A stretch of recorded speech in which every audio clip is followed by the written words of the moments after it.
Assalamualaikum warahmatullahi wabarakatuh. Alhamdulillah, suasana sangat damai sekali, sangat nyaman. Tidak ada suara yang berisik. Kita ditemani seniman-seniman muda yang masih pada jomblo, ya, yang menulis dan melukis.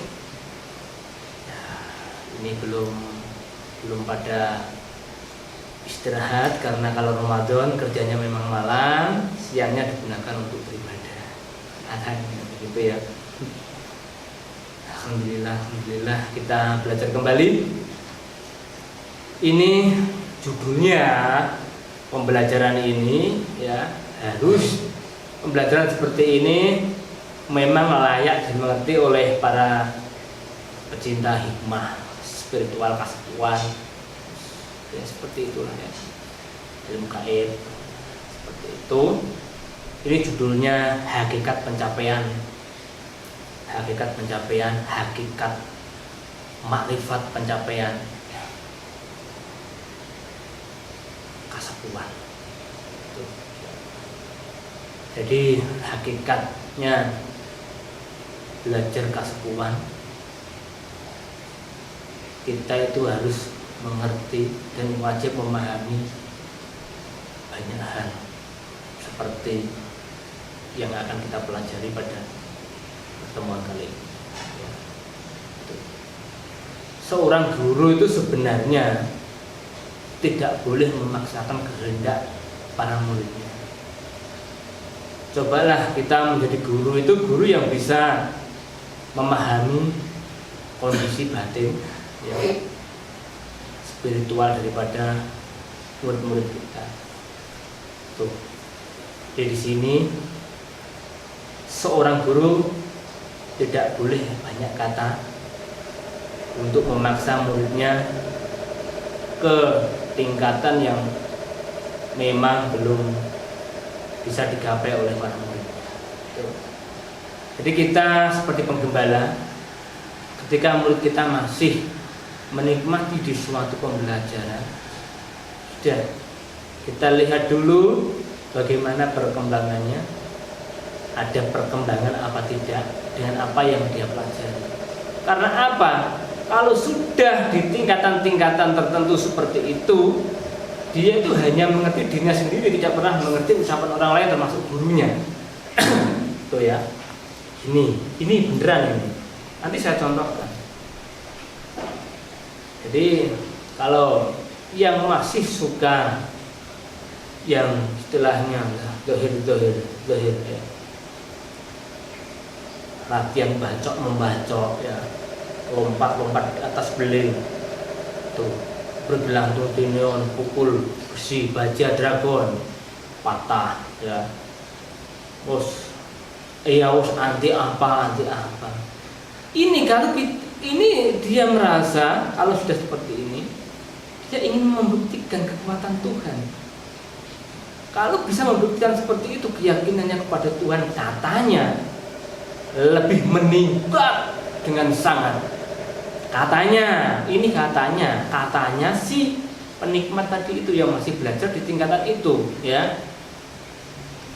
Nggak boleh kita istilahnya kita salahkan, nggak boleh. Memang itu ya biar dilewati sampai puas. Kalau bisa sampai menangis, ya biar menangis. Tuh. Kalau yang masih di tingkatan seperti itu, kita paksakan mereka untuk mengetahui hakikat tentang ilmu yang sesungguhnya, dia tidak mampu, tidak suka. Karena apa? Dia masih menikmati ini. Contoh ya. Kata saudara kita kemarin itu, saudara kita yang bicara, ini orang tua, ya, ketika melihat anak-anaknya itu selalu bermain bola main bola ketika waktu hujan, anak-anak kecil itu ya, itu mandi di sungai, ya, mandi di kolam. Ini nggak pernah puas, nggak ada puasnya. kata teman saya itu ya, contoh ini, dia merasa dia itu lebih bahagia dan lebih menemukan sesuatu hal yang dia cari di sungai, mandi di sungai. Apa itu? Sepak bola di tempat-tempat yang becek ketika hujan, mandi di kolam sepuasnya sampai harusnya raga itu sudah nggak mampu menahan. Tetapi karena sebuah hasrat yang tidak bisa ditahan juga, hal itu bisa mengalahkan yang namanya nurani kita. Ya, seperti itu. Seorang tua ketika melihat hal semacam itu, apa yang dia inginkan? Memberi derajat yang lebih mulia, mengangkat anaknya itu agar lebih baik daripada kondisi yang dia alami. Diangkat dari tempat-tempat becek itu, dimandikan anak kecil itu. Nggak mau. Orang tua masih memaksa. Nggak mau nangis, anak ini menangis, tetap dimandikan sama orang tuanya. Itu ada orang tua yang seperti itu ya, yang perhatian sama anaknya. Yang terjadi, anak merasa kurang puas karena apa? Dia lebih nyaman di situ, ketika masih di situ dia sangat bahagia sekali. Tetapi orang tua itu lebih mengerti, ketika anaknya diangkat dari situ, dia akan lebih bersih badannya, ya kan? Kalau badannya bersih, bajunya juga diganti bersih, derajatnya sudah naik. Dia masih nggak terima, padahal sudah bajunya juga sudah bagus, harum lagi. Tuh. Ya, ini perlu difahami. Makanya kita ketika melihat murid kita yang kita arahkan 1 kali, 2 kali, 3 kali, dia masih tidak mengerti, itu selalu akhirnya dia menggunakan logikanya itu 99,9% dalam belajar. Itu tadi, zohir. Dikira itu sudah mencapai kebatinan. Sebenarnya itu bukan. Itu hanya dasar daripada sebuah pembelajaran. Nah, itu sulit. Kita mengangkat mereka dari tempat-tempat itu sulit. Renang sudah sampai kedinginan di sungai maupun di kolam, sudah melebihi waktu, melebihi batas kekuatan badannya sebenarnya, sampai tidak terasa padahal bibirnya sudah biru. Ya. Itu karena apa? Hasilnya terlalu tinggi untuk bermain-main di situ tadi itu. Ketika dia ada di dalam situ, di dalam air itu, dia bisa menemukan banyak pengetahuan. Katanya itu ya, bisa renang, jungkir balik, ya, renang gaya kata, gaya ini, gaya itu, indah sekali karena memang sedang menikmati itu, sampai tidak menghiraukan fisiknya, ya. Jadi rasa dingin itu sudah seolah-olah tidak dia rasakan karena sesuatu hal yang itu tadi dinikmati karena sebuah hasrat yang berlebihan. Ini di sini guru mulai diam. Iya, guru mulai diam. Nanti apa kata murid? Saya kalau tidak, muridnya, saya kalau sebelum bisa renang ini 100 gaya, saya tidak akan ganti pembelajaran. Ini ada semacam ini menimpa banyak orang. Kira-kira berapa? Banyak, gak terhitung. Hampir semua pernah mengalami hal semacam itu. Itu kalau orang belajar yang tertimpa seperti itu, biasanya usianya berapa? Usia itu tidak menentukan, bahkan yang 50 tahun pun masih kadang tertimpa masalah yang seperti ini. Akhirnya gurunya lebih baik memilih diam, ya, dan menunjukkan tempat-tempat untuk dia bermain lagi. Tunjukkan saja, di sana sungainya bagus, kan? Di sana sungainya lebih jernih airnya. Kita tunjukkan aja yang situ. Tidak usah kita bawa, kita kasih pakaian yang bagus, ya, kita angkat, kita beri pengertian, pengetahuan, derajat yang baru. Tidak usah, biarkan itu dinikmati. Itu haknya murid, biarlah murid itu melewati hal-hal semacam itu. Guru hanya bisa berdoa, ya, dan ridho dengan apa yang dilakukan muridnya ketika perilaku itu membawa dampak baik bagi orang banyak. Seperti itu ya. Ini makanya kita belajar itu sebenarnya guru itu lebih mengerti apa yang dibutuhkan murid. Tapi kadang ya seperti itu tadi, orang tua itu lebih mengerti apa yang dibutuhkan anak-anaknya. Seperti itu juga. Tapi anaknya selalu punya tuh, pemikiran yang lain. Biarkan, biar dilewati. Ya sudah 40 tahun, 40 sekian masih seperti itu. Biarkan. Nanti ketika mau mati jarak beberapa hari kan mungkin sudah sadar, bisa naik derajatnya, pengetahuannya dinaikkan oleh Allah Subhanahu wa taala, ditambahkan. Kalau masih suka dengan yang kasar-kasar, biar dia belajar di yang kasar-kasar itu. Jangan belajar yang kasar merasa sudah belajar di yang halus gitu ya. Tentang kebatinan jangan itu nanti lama prosesnya.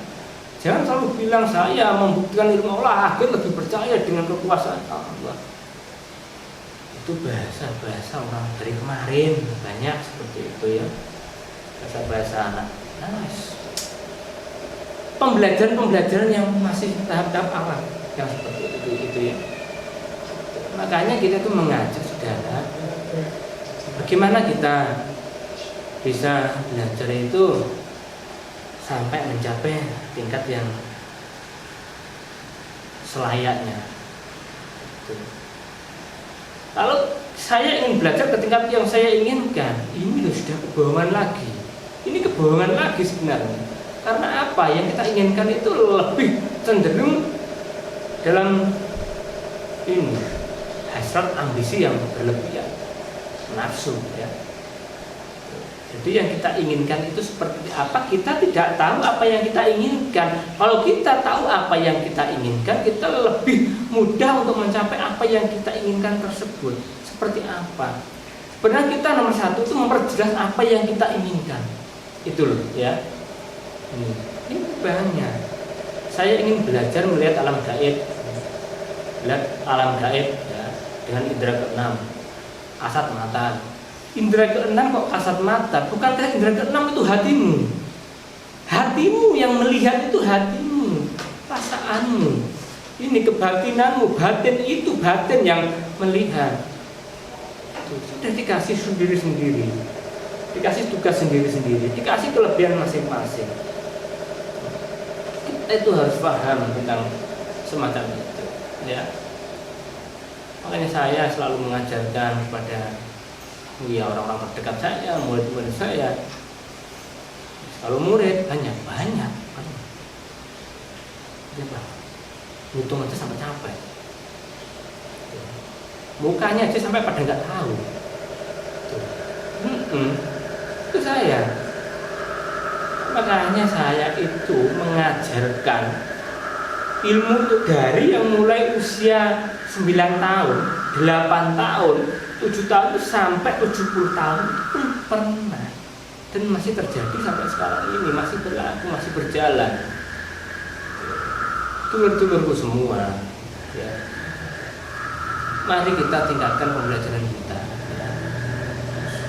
Pembelajaran kita yang namanya ilmu hikmah, ilmu spiritual atau kasapuan. Karena kenapa ilmu kok disebut kasapuan? Ini ya selalu ditanyakan orang, kasapuan itu apa sih? Ini loh, apa sih? Nah, ini ilmu kasapuan itu ilmu-ilmu sepuh ya. Ilmu-ilmu sepuh yang ilmu-ilmu hikmah ya. Ilmu hikmah itu ilmu apa? Ya itu tadi, ilmu spiritual, ilmu keparanormalan ya. Ilmu kasapuan itu ilmu hikmah gitu. Aji, mantra, hizib, asma, semua itu ilmu hikmah. Lalu apa perbedaannya dengan ilmu syariat? Kalau ilmu hikmah itu minta pahalanya di dunia ya, mengutamakan pahalanya di dunia dan pahala di akhirat itu nomor 2 kan. Yang ilmu syariah meminta pahalanya itu di akhirat, ya. Dan pahala di dunia itu di nomor 2 kan. Ini terbalik. Perbedaannya di situ, ya. Itu perbedaannya. Makanya kalau kita belajar, kita itu memang harus membutuhkan banyak wawasan. Orang yang menjadi guru, orang yang menjadi paranormal, orang yang menjadi tua, dituakan, sepuh, ya, itu harus punya banyak wawasan. Karena apa? Sebuah wawasan itu bisa mengayomi. Tuh, kalau kamu punya pasien, kalau punya murid, punya banyak masalah, dan kamu tidak tahu, ya, tidak tahu banyak wawasan, ya, terbatas sekali wawasan kamu. Ini loh, murid kamu itu malah pusing, tambah pusing. Pasien kamu tambah pusing. Tapi ketika wawasan kamu itu banyak, ya, mampu cukup. Ketika orang itu belum kamu apa-apakan, hanya kamu jelaskan sesuatu tentang hal yang dia alami, nanti penanganannya bagaimana dan bagaimana banyaknya pengetahuan itu sudah mengayomi mereka. Jadi mengayomi itu bukan harus pakai pedang, bukan harus pakai dada, ya, bukan harus pakai tameng, bukan pakai senjata, bukan pakai kesaktian, tapi nomor 1 adalah mengayomi itu dengan sebuah wawasan. Tuh. Makanya wawasan kasepuan itu memang harus kita pelajari sebanyak mungkin. Itu seperti itu. Lalu bagaimana kita belajar ilmu ini belum tahu manfaatnya, belum pernah melihat manfaatnya. Ini kesalahan lagi. Saya itu pernah belajar ilmu bertahun-tahun, puasa 3 hari, selesai saya sambung 7 hari, saya sambung 3 hari lagi, ya, selesai 40 hari, 11 hari ini. Apa yang saya cari waktu itu? Nomor 1, saya ingin menyelesaikan puasa tirakat saya itu, ya, sesuai harinya, itu sesuai semua. Ini cara pertama saya sebagai pemula, ya. Kalau khasiat itu urusan Allah Subhanahu wa taala. Segala sesuatu yang diistiqomahkan tidak membawa manfaat. Seperti itu. Apalagi amalan yang baik.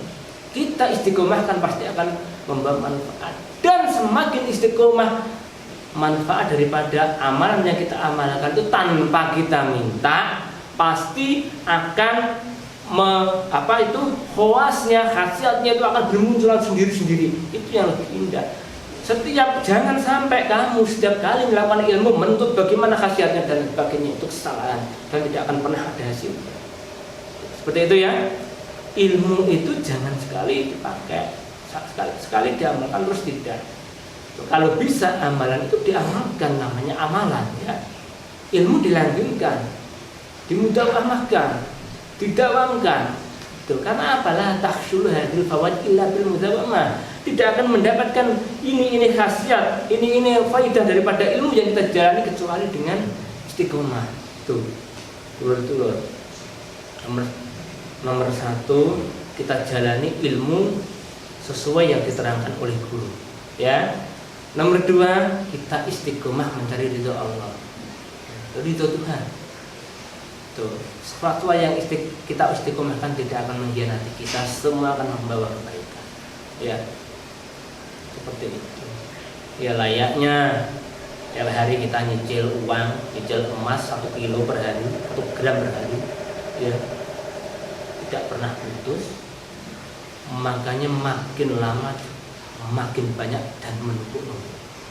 Setiap kali kita mau membutuhkan, bisa kita gunakan untuk berbagai keperluan. Seperti itu. Ilmu juga seperti itu. Ya, ilmu karena diisi gurunya, doanya lupa. Apa yang kamu harapkan? Apa kira-kira yang kamu harapkan? Secuil roti. Kamu besok kamu makan, ketika lapar 1 hari sudah habis. Itu hanya ilmu itu. Enggaknya kalau tidak bisa membaca banyak-banyak. Ilmu baca sambil jalan, satu kali. Istiqomah juga udah.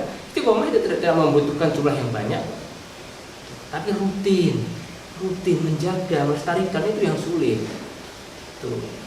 Telur-telur semua, jangan bingung karena lelah, jangan bingung karena ilmu, ya. Orang kok dibingungkan sama ilmu, orang nggak dibingungkan sama ilmu. Kalau kamu belajar ilmu ini agar kamu dapat ini sebenarnya dapat kamu nggak banyak. Tapi kalau kamu mengamal ilmu ini agar mendapatkan berkah daripada ilmu tersebut dan ridhonya Allah, maka yang kamu dapatkan itu lebih dari apa yang kamu angankan. Apa yang jadi angan-angan kamu itu jauh lebih baik. Itu ajaib. Kamu belajar ilmu satu harus terus dulu. Saya pernah waktu usia saya 17 tahun sampai 21 tahun, saya memang suka yang seperti itu. Akhirnya ada peningkatan. Akhirnya lebih mengutamakan yang namanya orang tua ya, seperti saya ini. Apa yang diutamakan? Hati. Tuh. Hati. Menjaga hati ini. Kalau hati ini sudah rusak, bahaya. Karena semuanya itu terpengaruh di hati ini, ya. Yang orangnya marifat, linguwe, ya, perusak dunia winara. Kalau hatinya kotor, ini nggak bisa. Yang ada di dalam hati itu hanya pemikiran-pemikiran yang kotor. Saya selalu mengajarkan kita mengutamakan hati kita, ya. Kalau hati kita itu sudah rusak, suka dengki, iri kepada orang lain, akhirnya kita selalu memikirkan untuk bersaing. Hidup itu hanya untuk bersaing ini dan itu. Makanya hati itu dijaga dengan baik-baik. Dan seperti itu sulit diobati, sulit sekali. Penyakit yang paling sulit diobati itu bukan kanker, dan penyakit hati yang paling sulit. Dengan hati kita bisa mencapai kesempurnaan tentang kesepuan, ya. Bisa. Semedi kita membutuhkan hati, ya. Ya apa tidak? Pernafasan juga membutuhkan hati. Ini cipta ini. Makanya cipta, rasa dan kasa selalu dilibatkan dalam ilmu kejawen, ya. Kan kejawen seperti itu sebenarnya. Kita melakukan sebuah ritual khusus, hati juga yang diperlukan. Tawakalnya hati, ya, pasrahnya hati ini, ikhlasnya hati, sabarnya hati ini menjadi kunci semuanya. Itu ya. Kalau belajarmu masih karena untuk bersaing, karena ingin diwahkan orang, karena ingin kamu pamerkan ke orang-orang, menunjukkan siapa dirimu, loh aku, ini loh saya. Si ini bisa ini dan itu. Kalau masih seperti itu, kapan ilmumu kapan mau ikut sama dirimu? Ilmumu saja malu mau ikut sama kamu. Tuh loh, dipanggil sembunyi. Kalau ilmu sudah bangga dengan dirimu, tidak usah kamu panggil, selalu menyertaimu. Dalam setiap anganmu, setiap yang kamu pikirkan, ilmu itu sudah menyertai. Berdoa, mewujudkan apa yang kamu inginkan, itu ilmu. Kalau kamu sudah rusak hatimu, ingin selalu bersaing, sombong, nah seperti itu, ya, ilmu pun malu. Kalau aku bisa mengatasi ilmu itu seperti itu, tak pamerkan siapa yang berani. Rusaknya hati itu sangat sulit untuk diobati, ya. Sangat sulit diobati. Makanya jagalah hati itu dengan baik. Mari kita selalu berbuat ikhlas, sabar, dan pasrah kepada Allah, ya. Selalu ikhlas. Hati kita kalau baik, kita selalu mencari sesuatu hal yang baik-baik, ya. Menyenangkan orang banyak, membahagiakan orang banyak, ya, agar orang itu tidak dirugikan oleh kita dan lain sebagainya. Seperti itu. Tapi kalau sudah suka dengki, kalau ada orang mau maju, dia pasti membuat fitnah dan lain-lain, itu yang terjadi. Makanya jangan sampai kita terkena penyakit seperti itu. Kalau kita sudah terkena penyakit seperti itu, kapan kita mau mencapai pembelajaran kita? Tidak akan pernah.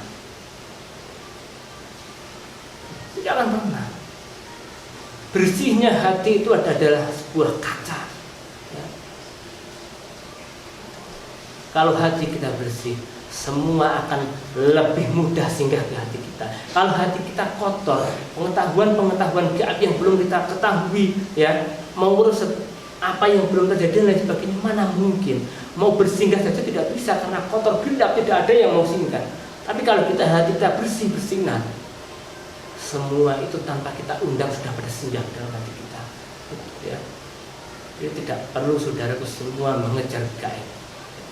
Anda mengejar alam gaib kasat mata bagaikan mengejar bayanganmu sendiri. Tidak akan pernah kamu bisa lebih cepat daripada bayanganmu. Tidak pernah kamu bisa mencapai bayanganmu. Semakin kamu mengejarnya, dia akan semakin jauh dan kakimu capek, bayanganmu tidak pernah capek. Ya, paham yang seperti ini. Nomor satu, memang kita harus menjaga hati kita agar selalu bersinar. Dengan bersinarnya hati, semua akan datang sendiri tanpa kita minta. Tidak harus kita itu minta setiap saat, mau ini minta ini agar hati saya terang. Sedangkan kamu sendiri tidak ada istilahnya kemauan untuk menerangkan hatimu. Bagaimana hatimu bisa terang? Jaga hatimu, jauhkan dari hal-hal negatif seperti itu agar selalu hatimu positif dan mencari hal-hal yang positif. Ini adalah pencapaian, pembelajaran ilmu hikmah apapun jenisnya digapai dengan ini, ya. Ilmu hakikat, kemarifatan, semua dicapai dengan hati. Mari kita selalu menjaga hati kita agar selalu terjaga dan menjadi orang baik, ya. Tuh. Jangan saya sudah paham inti daripada pembelajaran ini, bahwa kita mencapai semua keilmuan itu dengan tawakal, pasrah, sabar dan ikhlas. Ya, jangan selalu ada di tingkatanmu yang masih seperti itu, tinggalkan agar kamu mendapatkan ilmu yang lebih tinggi, ilmu yang lebih bermanfaat dari Tuhan. Seperti itu, jangan mempertahankan egomu, ya, untuk selalu berada di tempat yang kamu sukai, ya, di di tingkatan yang kamu sukai. Jangan, karena apa? Dengan kamu seperti itu, kamu sudah menutup dirimu sendiri untuk dimasuki wawasan. Wawasan itu sudah kamu tolak dengan sendirinya dengan adanya ego-ego yang seperti itu tadi, ya. Saya Cukup Dayu undur diri. Assalamualaikum warahmatullahi wabarakatuh.